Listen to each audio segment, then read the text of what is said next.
Screen पे एक video देख रहे हैं जिस वीडियो में डोनाल्ड ट्रंप और इजराइल के पीएम नेतन्याहू को देख रहे हैं। इस वीडियो में आप सुनेंगे तो आपको एक बार को लगेगा कि ये क्या कर रहे हैं, डोनाल्ड ट्रंप नेतन्याहू के दुश्मन को पूरा सपोर्ट कर रहे हैं। नहीं, इसके तुरंत बाद होता कुछ और है। तुर्की को एक बहुत बड़ा झटका मिलता है। ये जो तस्वीरें देख रहे हैं, इन तस्वीरों में इतनी बड़ी भीड़ दिख रही है आपको, ये भीड़ सोमालीलैंड की है और सोमालीलैंड के लोग खुशियां मना रहे हैं। तुर्की को इससे बड़ा टेंशन और क्या हो सकता है कि अमेरिका ने अपनी बात को यहाँ पलट दिया है। जानेंगे क्या हो रहा है। वहीं दूसरी तरफ इजराइल ने क्यों कहा है भारत के सपोर्ट में आकर कि शांति चाहिए तो हिंसा छोड़ दो, वरना आतंकवादियों को ये चेतावनी इजराइल के राजदूत ने क्यों दी है भारत में। हमेशा की तरह वर्ल्ड मिरर के इस एपिसोड में जानने को मिलेगा बहुत कुछ। आइए जानते हैं इन खबरों को विस्तार से। स्क्रीन पर एक वीडियो देखिए। नेतन्याहू के सामने अर्दोगन की तारीफ कर रहे हैं डोनाल्ड ट्रंप के। And don't forget, it was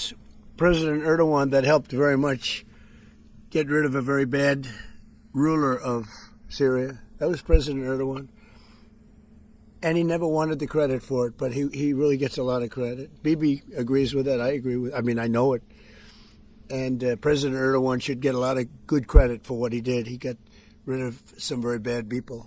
And you know, they've been wanting to do that for 1,000 years with different names, but for 1,000 years in Syria. President Erdogan did it, and we give him a lot of credit. I give him a lot of credit.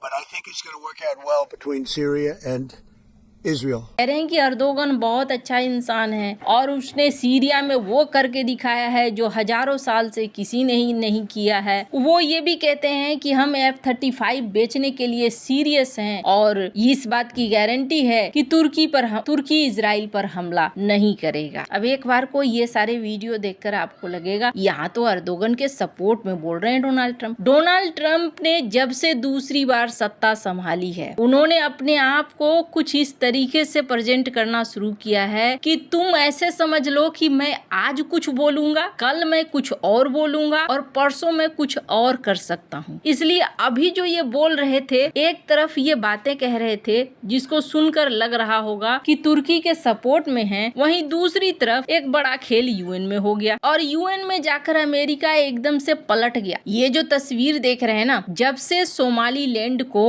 मान्यता दी है Israel ने, Somaliland के अंदर बहुत खुशियां हैं। Screen पर उनके फॉरेन मिनिस्ट्री के तरफ से तस्वीरें, वीडियो शेयर किए गए कि किस तरीके से इजराइल के प्रति उन्होंने कृतज्ञता दिखाई है। ये जो भीड़ देख रहे हैं, इस भीड़ में इजरायली झंडे, सोमालीलैंड के झंडे ये साथ साथ यहाँ पर दिखाई जा रहे हैं। काफी बड़ी भीड़ है। सोमालीलैंड को रिकॉग्नाइज करना ये तुर्की के लिए सबसे बड़ा झटका है। और सोमालीलैंड और तुर्की के बीच में कैसे संबंध है, इसको ऐसे देखिए कि जैसे सोमालिया और तुर्की के बीच में कैसे संबंध है, इसको ऐसे देखिए कि जैसे ही ये खबर मिली है कि इजराइल ने रिकॉग्नाइज कर दिया है, वैसे ही यहाँ पर सोमालिया के राष्ट्रपति दौड़े हैं तुर्की। अब कहाँ तुर्की और कहाँ सोमालिया, इनको क्या पड़ी है, क्यों आखिर पहुंच रहे हैं तुर्की। तुर्की सोमालिया के अंदर कथित तौर पर बेस बना रहा था और अपनी एक पहुंच भी बना रहा था। इसको एक बड़ा झटका लगा है इजराइल के अचानक रिकॉग्नाइज करने के बाद। और जिस तरीके से सोमालीलैंड के लोग यहाँ दिखला रहे हैं इजराइल के साथ कृतज्ञता और एकता, ये तुर्की के लिए टेंशन वाली बात है, क्योंकि तुर्की का प्लान यहाँ बुरी तरीके से फेल हो रहा है और तुर्की ना इस चीज को समझ भी रहा है। खास करके अर्दोगन बड़े मजे हुए खिलाड़ी हैं। डोनाल्ड ट्रंप ने जब उनकी तारीफ की कि 1000 साल से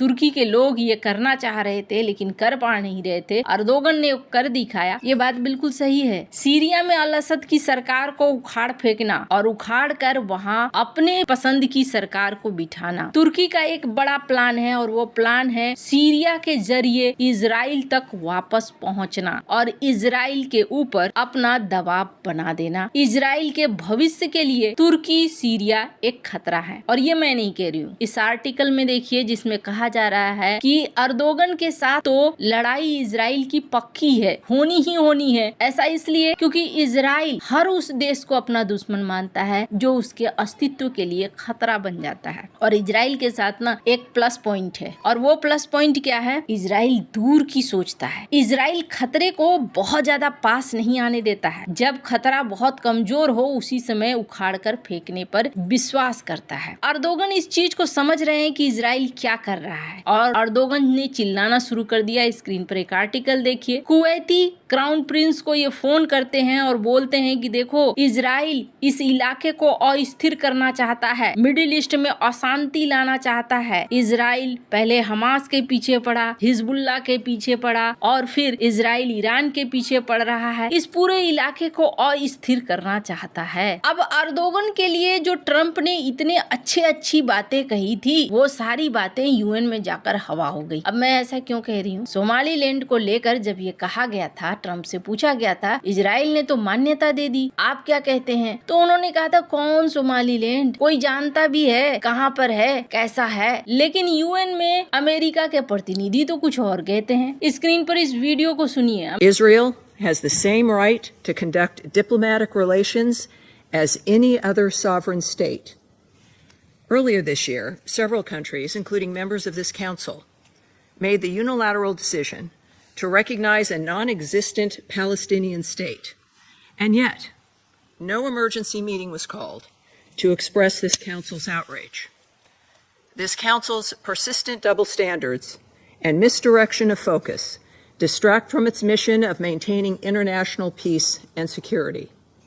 अमेरिका के प्रतिनिधि ने यहाँ कहा कि यहाँ पर इजराइल ने जो किया है वो सही किया है, सोमालीलैंड को मान्यता देके, और हम इजराइल के साथ खड़े हैं। ये तुर्की के लिए डबल, ट्रिपल, 10th टाइम्स, जितने टाइम्स आप बढ़ा लें उतना बड़ा झटका है, क्योंकि अर्दोगन इसका मतलब बहुत अच्छे से समझते हैं। अब रही बात आगे क्या होगा, क्या सोमालीलैंड को भारत मान्यता देगा? अभी तक भारत ने इस दिशा में कदम नहीं बढ़ाया है, लेकिन यहाँ पर अगर इजराइल की मौजूदगी है तो समझ लीजिए भारत के लिए ये बेहद प्लस पॉइंट है। इजराइल के जो राजदूत हैं रूवेन आजाद, इन्होंने कुछ बातें कही। इन्होंने कहा कि हम अब खेती और जो लिमिटेड समझौता था, एक दूसरे के साथ सहयोग करते थे, उससे अब हम काफी आगे निकल आए हैं और अब हम R&D में निवेश कर रहे हैं, रिसर्च एंड एनालिसिस में, रिसर्च एंड डेवलपमेंट में, और अब हम मेक इन इंडिया के तहत आगे बढ़ रहे हैं, क्योंकि हम एक दूसरे के भरोसेमंद साझेदार हैं। यहाँ पर इजरायली राजदूत ने कहा कि दुनिया में तनाव बढ़ रहा है, आतंकवाद बढ़ रहा है, शांति से अगर कोई नहीं रहता है तो इसका जवाब ये है कि हमें उस हिसाब से एक्शन लेना होगा। आपको बता दूं, आने वाले समय में ना इजराइल का प्लान है